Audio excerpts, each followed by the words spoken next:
कल हम अपने हेयर कटिंग के लिए पहुँचे तो वहाँ पर जो हमारा वो कटिंग करने वाला जो कारीगर था वो बोला, क्या सर हम छठ पूजा के लिए ये काम कर रहे हैं। हमने कहा बड़े धार्मिक लगते हो भाई।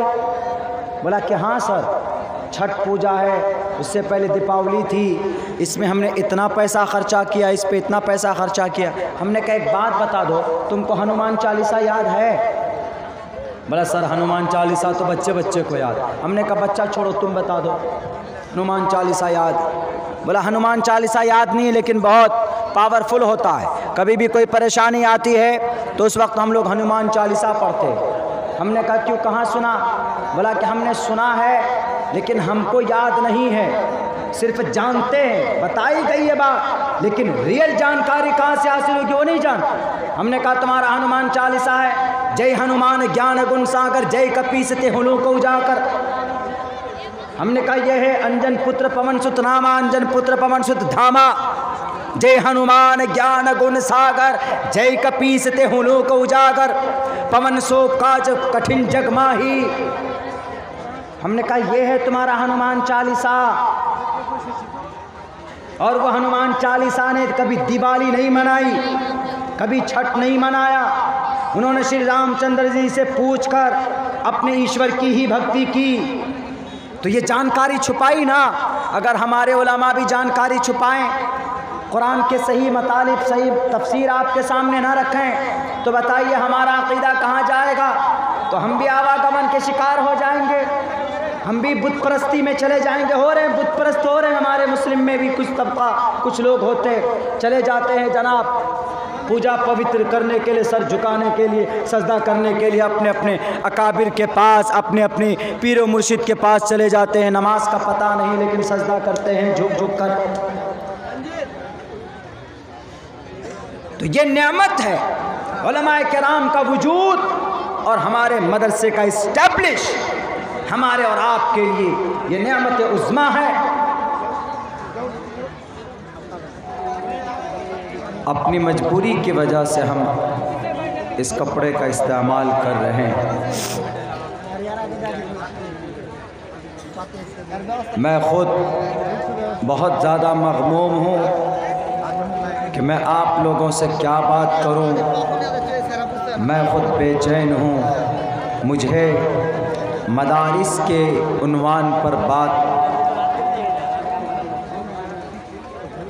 आप लोगों के सामने पेश करनी थी, क्योंकि मदरसे के उन्वान पर ही ये जलसा मुनाकिद किया गया। मदरसा हिरा-उल इस्लामिया गालिबन यही नाम है। मेरे मुस्लिम भाइयों और फ़रकिया बस्ती और आसपास से आए हुए मेरे गयूर मुसलमानों, दुनिया के अंदर बहुत सारे मज़हब, धर्म, कम्युनिटीज़ हैं, मगर सिर्फ एक कम्युनिटी, एक रिलीजन ऐसा है कि जो अपने सही वसूल और क़वानीन के साथ अपनी मजहबी किताब के फरमान के साथ आज वो कौम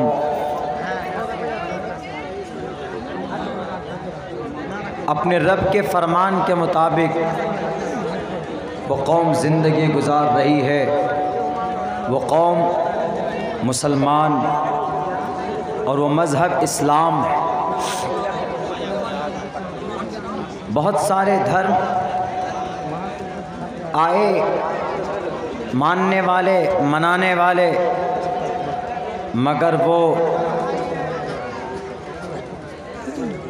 दुनिया के ऐश और दुनिया के रंग रलियों की वजह से वो लोग गुम होते चले गए। मगर कुर्बान जाइए इन मदरसे वालों पर। इन्होंने हर बातिल वक्त में, इन्होंने हर बुरे वक्त में अपने रब के फरमान कुरान की तालीम को आम रखा और अपने मजहबी अकायद की भी प्रचार और प्रसार करते रहे। मैं बदलूँगा नहीं भाई, मेरी तकरीर आज ऐसी ही होगी। ये मैं सिर्फ़ अराकीन जलसा का हुक्म को पूरा कर रहा हूँ, वरना we are not able to tell you something more and more about this jalsa. हम कुछ और बहुत ज़्यादा नहीं कह सकते, बल्कि मैं तो ये गुजारिश करूँगा कि मेरे बाद जो मुकर्रिर है उस मुकर्रिर को आप बुला करके रखें। पता नहीं किस वक्त हम अपनी बात पूरी कर लें, लेकिन इतनी बात कहने की कोशिश करूँगा।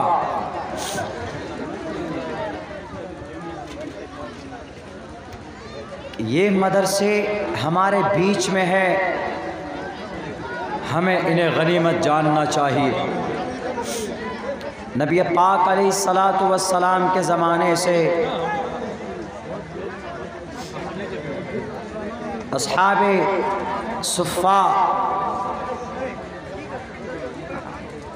मस्जिद नबवी के करीब सबसे पहले मदरसे की बुनियाद डाली जाती है और वहाँ से कुरान का दर्स, वहाँ से अहादीस रसूल की तालीम हम तक पहुँचाई जाती है और उसके लिए, उसी सुन्नत को ज़िंदा रखने के लिए नबी पाक अलैहिस्सलातु वस्सलाम के फरमान को, उनके अतवार को, उनके तरीक़ों को ज़िंदा रखने के लिए ये बेचारे मदरसे वाले बहुत मेहनत करते हैं। इनकी जुर्अत को हम सलाम करते हैं और इनकी मेहनत और इनकी कद्दो काविश को वाक़ईतन दिल से सलामी देना चाहते। पिछले 2 साल 1.5 साल की सख्त लॉकडाउन की वजह से मदरसों में ताले लगे। अभी 2-3 रोज़ पहले, बल्कि 4 दिन पहले एक सफ़र हुआ था सीतामढ़ी के तरफ। वहाँ रास्ते में जाते हुए एक मदरसे में देखा हमने कि उस मदरसे में ताला लगा हुआ, चारों तरफ जंगल ही जंगल। हमने पूछा कि ये तो वो मदरसा है कि जिसमें 6 हाफिज़ कुरान की दस्तार बंदी हमने अपने हाथों से की थी, लेकिन ये सिचुएशन इस मदरसे की क्यों हो गई? उन्होंने कहा कि मौलाना, कोरोना की वजह से मदरसे में पढ़ाने वाले जो थे, रमज़ान के महीने में जो चंदा और कलेक्शन हुआ करता था वो बंद हो गया और फिर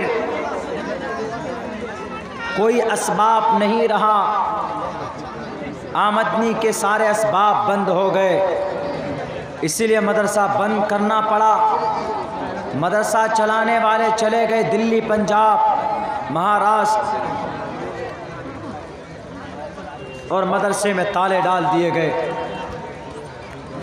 अगर हर मदरसे में ताले डल जाएंगे तो ज़रा बताओ मुझे कि हमें अक़ीदा कौन बताएगा? ज़रा हमें बताओ कि हमें कुरान कौन बताएगा?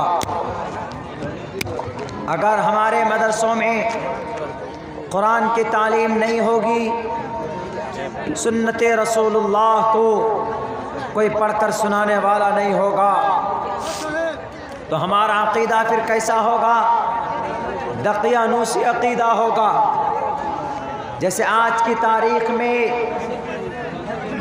क्रिश्चन का अक़ीदा है, आज की तारीख़ में जुडाइज़म का अक़ीदा है, आज की तारीख़ में हिंदू भाइयों का जो गलत कॉन्सेप्ट है वैसा ही अक़ीदा हमारा और आपका होगा।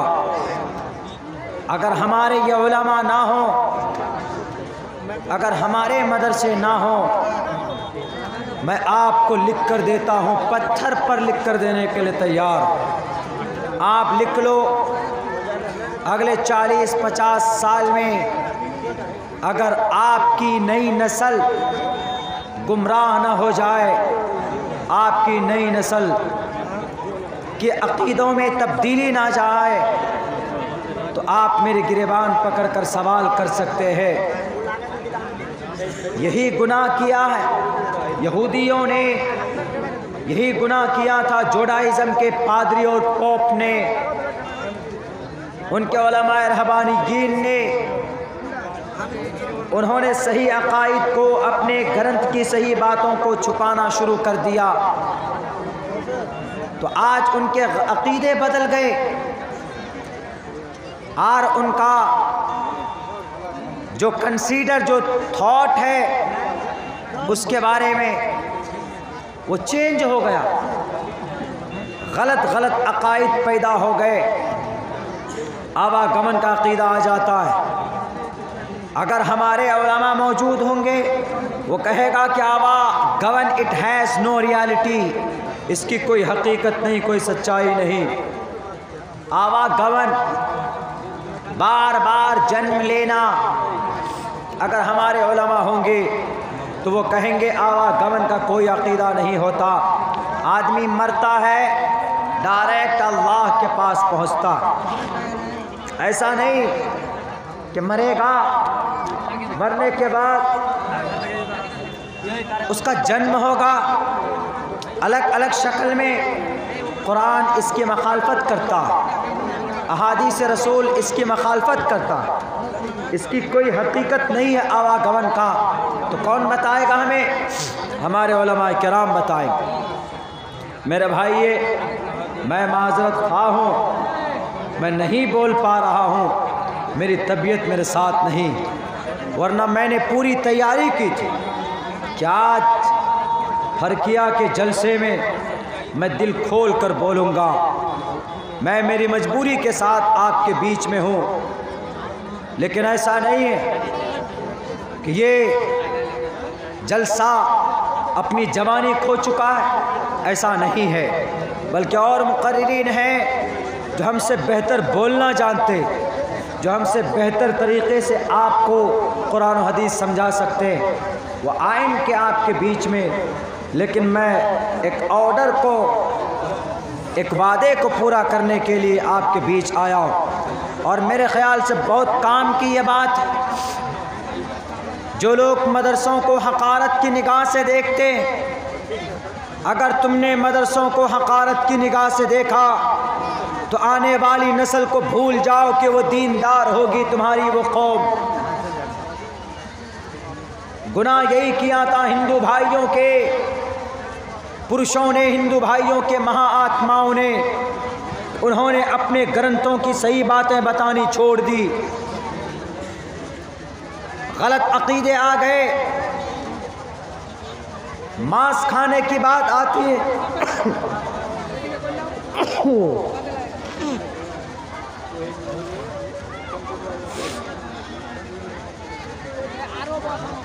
अभी 7 नौजवानों को लोनी में एक जगह पर गोली मारी गई, एक जगह पर 7 नौजवानों। क्या कहा जाता है? मुठभेड़ में गोली मारी गई। पता क्यों गोली मारी?